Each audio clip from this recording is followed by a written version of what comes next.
medyo maraming damage, mga gasgas. Gasgas dito. Things na gustong-gusto ko dito sa 945 is I found out na lobat na. Uy, bagong tambayan na naman. Andito na tayo sa ating destinasyon. Wala ganito lang lahat natin. Sabi yan, wala ko 360 mga kataw.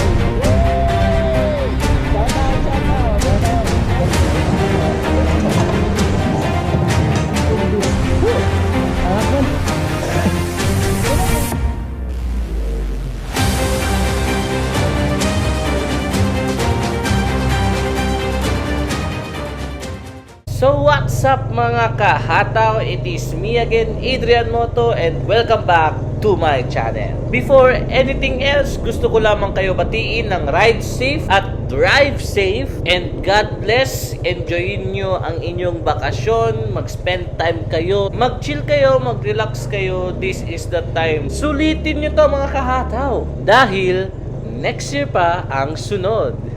Grabe naman to si Adrian Moto, next year kagad iniisip. Anyway, wag na tayo magpaligoy-ligoy pa. For this video, tara at samahan nyo ako sa magiging rides ko ngayong long weekend. For this long weekend's ride, ang makakasama ni Adrian Moto ay ang GCPH CDO. Anyway, yung gas ko is nagbi-blink-blink na.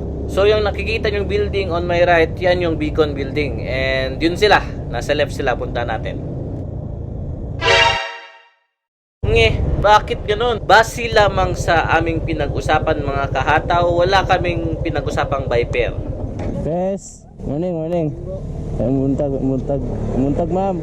Pes, sinsya kayo presa, nalit mahugmata pres. Gabi na ko kaabot. Gubjen? Bag, ada ligid. Kano sa napalit? January, maguro sa palit na ako. 150 na, parang grad ako kayo. Wapo kayo. Ayun guys, nakibalita ko dito, and ang sabi nila si Sir Arvin wala pa daw paramdam, and si Sir Ray Philip. Yun, si Sir Ray Philip bago nating makakasama sana. So yun guys, dito na tayo sa meet up natin. Nandito pa rin si Sir Bong, kasama natin, and finally, naanagid si President. Nandito na talaga si President. So guys, meron tayong kasamahan. Papunta pa lang tayo dito. Unfortunately, kasi may mga driver talaga na medyo, alam nyo na. So yung nangyari daw, dahil may biglang dumating na sasakyan sa harap nila, bigla silang nag-brake. Daming kamuting driver. So hindi lang motor ang kamote ha, pati 4-wheel driver. So yun, nadali sila Sir Bong. Nagka konting gas-gas, pero salamat sa Panginoon kasi kaya pa sir? Alright. Ayos. So yun, masakit nga lang sa bulsa kasi medyo maraming damage. Mga gas-gas dito. Buti na lang talaga merong slider si sir, medyo na minimize yung damage. Yan. Pero hindi pa rin may iwasan na ma-damage kasi natumba talaga si sir. Pero importante safe sila ni ma'am, di ba? Salamat sa Diyos. So, hintayin muna natin yung iba nating kasama, si Sir Arvin, yung kasama natin sa last rides, and also yung isang aspirant natin na si Sir Philip. Ang tanong, tutuloy ba sila? So, stay tuned. Update ako maya-maya. Okay guys, ito na, take off tayo. Pagas muna tayo sa Shell, mga kahataw. So for this ride, si Adrian Moto ang magsi-spearhead. So ito na tayo, going na tayo sa Shell para magpagasolina, and update ko lang regarding dun sa mga kasama ko mag-rides ngayon. Walang humabol.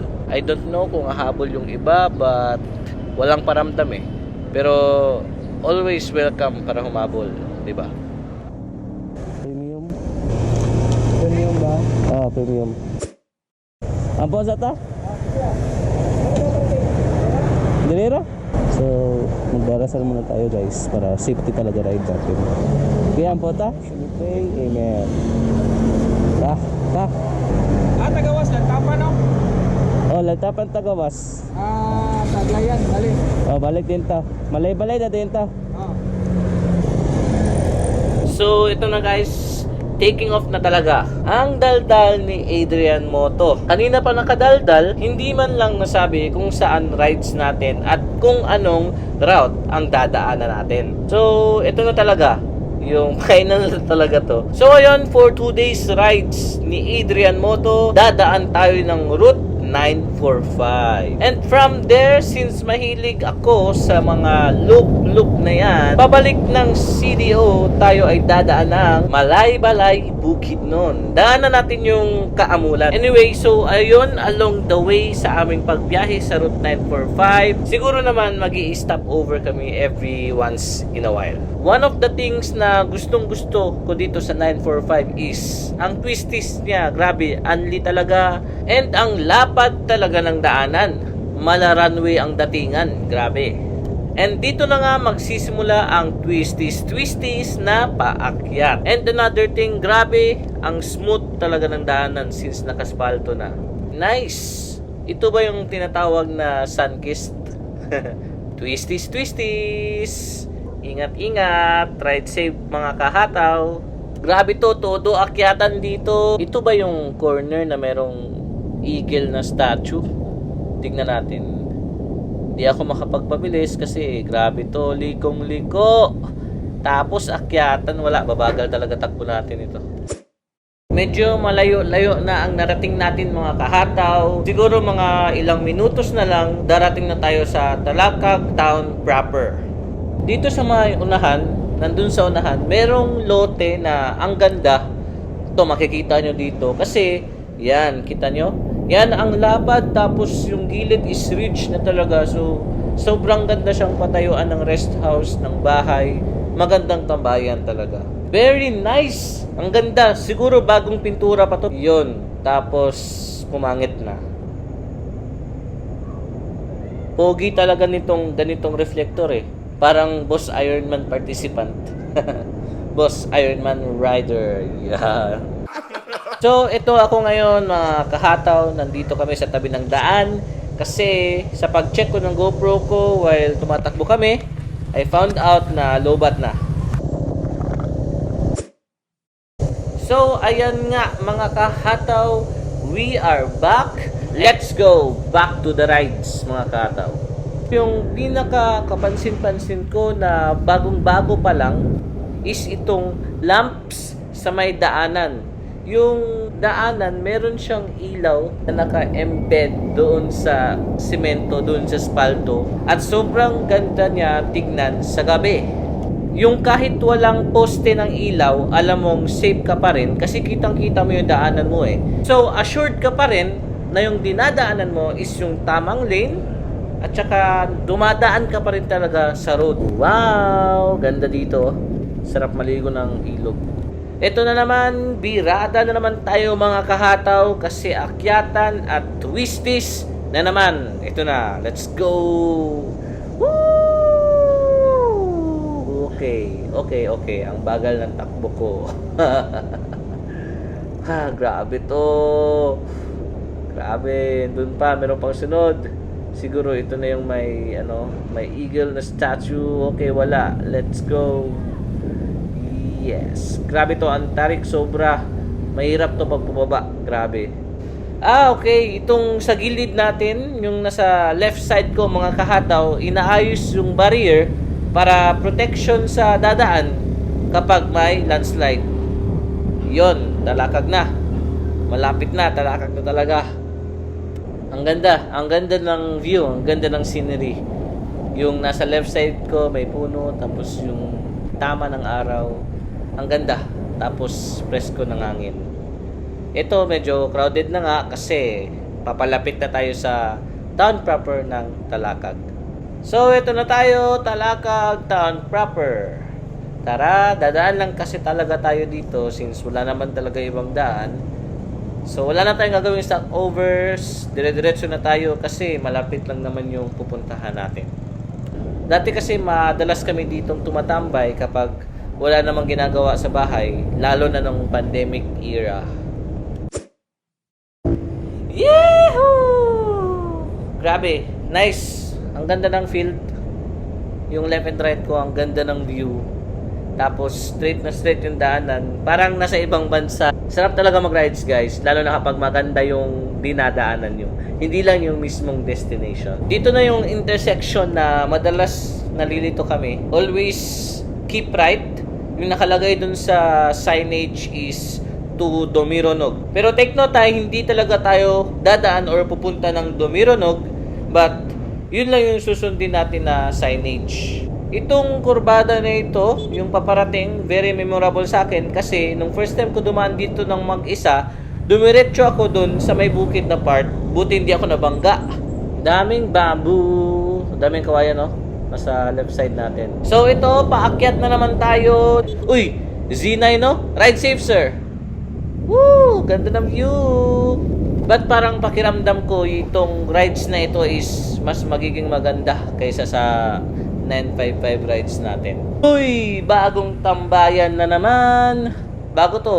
Di pa ako nakapunta dito. Oo nga pala, for this vlog, ang gamit ko ngayong action cam is the GoPro Hero Black 5. Yung ginamit ko sa mga previous videos ko, katulad ng reviews, installation, yung 955 rides ko, yung gamit ko that time was the GoPro Hero Black 9. And yes, kitang-kita nyo ang pagkakaiba dahil nga itong gamit ko ngayon, itong vlog, itong footage ko ngayon, medyo mauga siya. Hindi siya yung gaanong stable compared dun sa rides ko nung 955 at dun sa installation video ng Future Eyes. Kanina ko papansin, kanina ko pa nadarama itong lamig na ito. Uy, ala yung bag ko. Nahulog. Ala. Grabe naman yun. Crazy. Ayan na, nagsisimula na ang magagandang view. Yes. Ito yung gustong-gusto ko kapag rides talaga. Sarap sa mata. Relaxing. Sayang lang talaga kasi yung narentahan ko na GoPro ngayon is the GoPro Hero 5. Wala siya yung stabilization na feature na meron sa GoPro Hero 9. Lang ganda. Yun, so nakaw lang tayo ng lane kasi wala naman tayong mga kasalubong. Wala, sobrang lawak ng daanan. Feeling ko ako may-ari. Pero safety pa rin, yun, presence of mind. Hindi dapat yung nagiging kampante masyado kasi yan yung mga mindset. Kaya yung mga ibang riders is prone sa disgrasya. Medyo kulang sa lakas yung motor. Wow, yung view. Daan-daan talaga tayo mga kataw kasi ang ganda ng view. Tapos pag dumiretso ka doon, talagang hulog.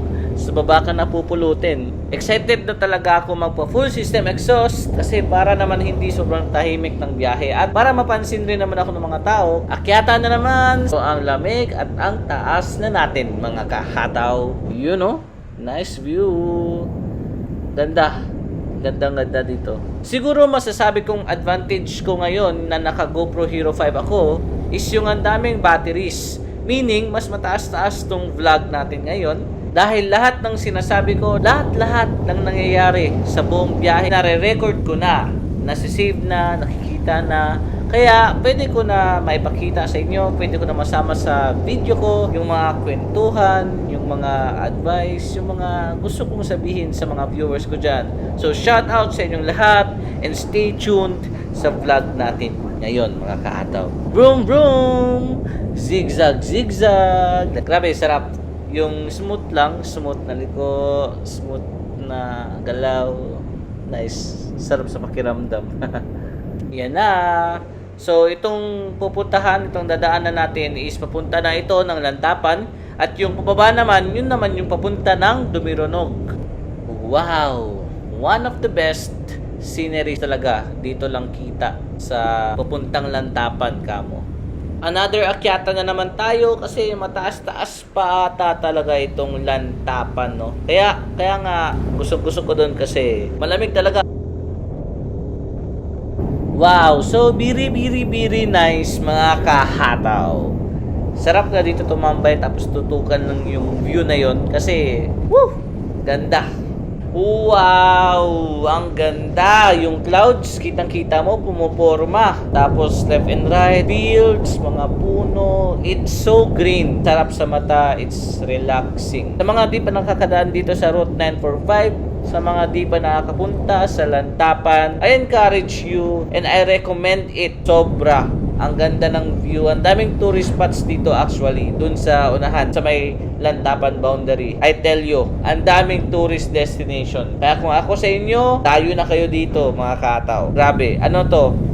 Recommended. Sobrang ganda. Oh, wow. Ang ganda yung bukid, the field, yung clouds talaga, yung sky. I really appreciate it. Also, it's a way of helping their economic status here sa kanilang lugar. Wow. Tignan nyo.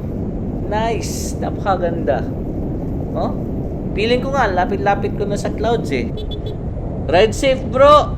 Medyo marami-rami tayong nadadaan ng riders ah. You know? Shout out sa inyo. Yung mga kumakaway-kuway doon na naka-click ata yun sila. Ayun, huling-huli sa cam. Shout out sa inyo mga ma'am and sir. Oh, eto pa isa. Shout out rin sa inyo. Siguro magkasama itong dalawang riders na ito with their OBRs. So, ride safe and enjoyin nyo itong view, itong route. At kung saan man kayo pupunta, may you arrive safe and sound. Yes. Sobrang lapit na ng ulap. Wow. Siguro abot ko na. Ganda, no? Parang unan, parang marshmallow na nasa ibabaw ng ulo. Ganda, ang ganda. Fluffy. Akyatan na naman to dun sa unahan. Slow poke. Kasi, yun, di naman tayo big bike eh. Mukhang big bike lang. Woo! Grabe, ang gandang rides to. Nature ride na naman. Pero yun yung hindi nakakasawa for me. Grabe tong akyat na to. Woo! Samahan mo pa ng kurbada eh. Talagang magdadahan-dahan ka kahit mabagal takbo mo pa akyat. Lah, ganda dyan oh. Isipin mo may ganyan ka tapos every weekend dyan ka tatambay. Wow! Sarap tapos with friends, family. Enjoy. Ayos din kaya yun. Yung meron kayong mapupuntahan kapag holiday. Wow! Woo! Ganda. Kaya gusto ko nga yun eh, yung merong matatambayan dito sa Lantapan area. So nice. Isa pa tong kurbadang to. Overshoot din ako dito nung first time ko eh. Pero ngayon, I've learned my lesson. And this is it.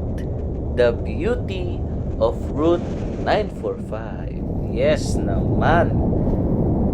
You know, straight na straight yung daanan. Ay, nagpapapicture sila. Ride safe sa inyo, ma'am, sir.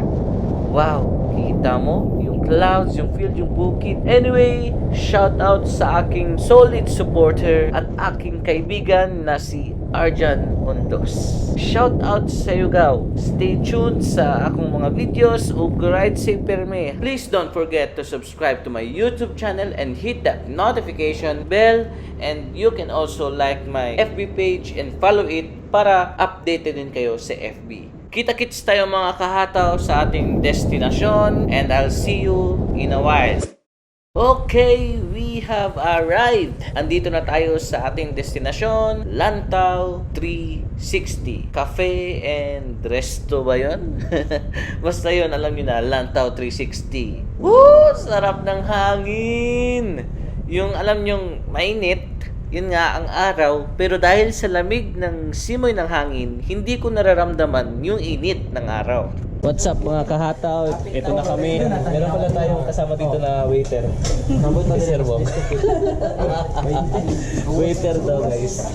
Anyway, Wala kaming pambayad. wala pong bayad. Bukas na lang kaming klase. Bukas ng table. Anyway guys, meron palang hahabol sa atin, dalawang kasamahan. Si Sir Arvin, yung kasama natin last time, and also si Sir Manuel. Kasi fortunately, nag-chat sila bigla sa GC at makakasama daw sila. I'm back here again in Lantaw 360, and pansin ko ang dami-daming nagbago. Like yung cottage na yun. Yung cottage na yun, last punta ko dito, wala pa yun eh. Meron na silang kite flying at saka horseback riding. So, bigyan ko lang kayo ng quick tour kasi kung gusto nyo ng detailed na tour, in-depth tour about Lantaw 360, I'm sure ma-offer yan ng ibang vloggers. Pero ako, quick tour lang. So, stay tuned. Sarap ng hangin dito guys. Preskong presko. Kahit ang init-init dito, yung hangin sobrang lamig naman. Parang di mo rin ramdam yung init. Sana di masira. Shout out kay Pres Amor. Sarap dito. Sana ganito lang life lagi. Nakaduyan, tapos malakas ang hangin. Aray ko. Ayoko na. Okay. Welcome sa Lantaw 360 mga kahataw. Woo! So ito yung parking area nila. Okay naman, malaki-laki. And don't worry guys, safe naman yung parking space nila dito kasi merong guard sa baba. Tapos meron silang mga trabahanting nagro-roaming every now and then, especially kapag gabi. Sinay, insert mo lang. Shout out pinakakusgang tag-iya sa Lantaw 360. Yes. Balik-balikan din ako ng lugaran ni kay grabe katsada og welcoming po kay si sir katong first time na mo nag-meet mo po yung nakapainggan nyo sa mo nga magsigig balik-balik diri kay kabalumi nga welcome gid mo mo na tong ginapangita kanang welcome ta ug nice good ang services di ba sir? Yes. Woo! Lakas ng hangin mga kahataw. Shout out, shout out. Shout out. Shout out ba yun ang uban? So, hinahinay tagsaka guys. Kung gusto mo og mga tsada nga posing, tsada nga background, this is the place. Kita nyo dyan, madami dyang mga pwede nyo pagpicturan. For example, yung cup na may Lantaw 360 o yung doorway na kala mo langit na.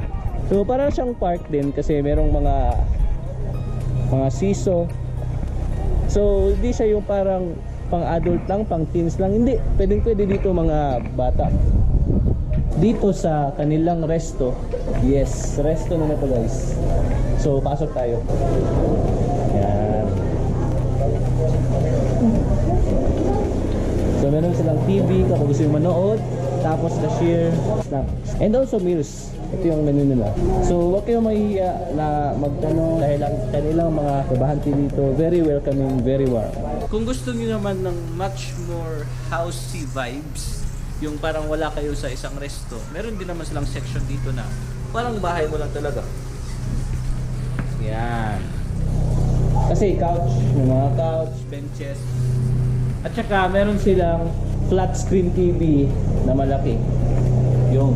So kung gusto niyo mag-movie marathon dito habang nagka-camping or overnight, why not? Di ba? Actually, nung pumunta ako dito last year ba yun, walang ganito. Actually, itong lugar na ito, plain to eh. Nilalagyan lang dito ng tent kapag merong gusto mag-tent. But now, meron silang resto na vibe. Sa kabila, meron na din silang house na vibes. Parang feel at home ka. Of course, meron din silang outdoor area. Para naman kung gusto mong presko na hangin, walang problema. Diba? Dito na order namin guys. Picture ko na to.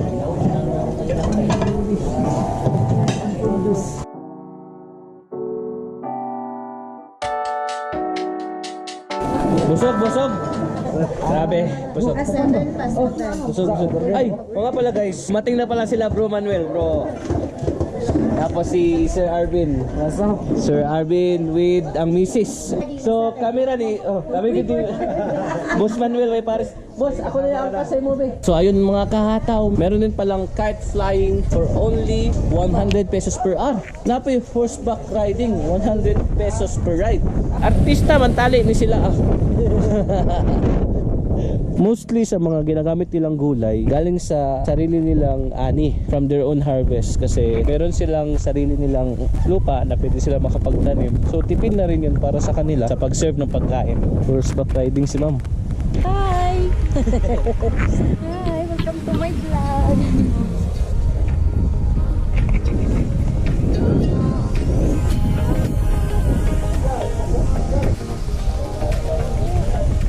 Boss Manuel.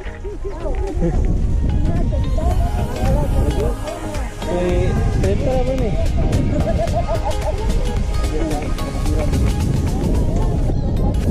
Nice kayo diri ba eh. Nice kayo.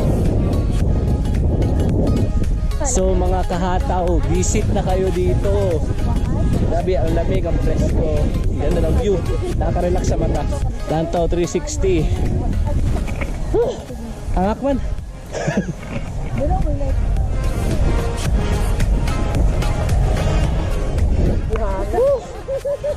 Busog, busog.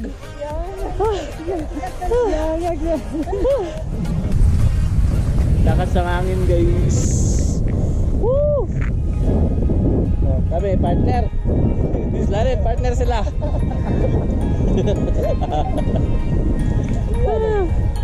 Wala cool, dagan cool.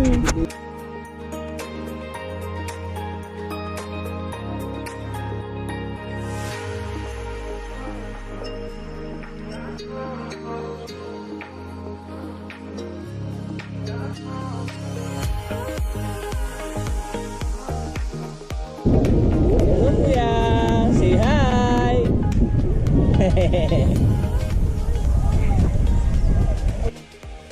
Ano sila guys? Ano sila mga walay respeto guys. Joke lang, joke lang.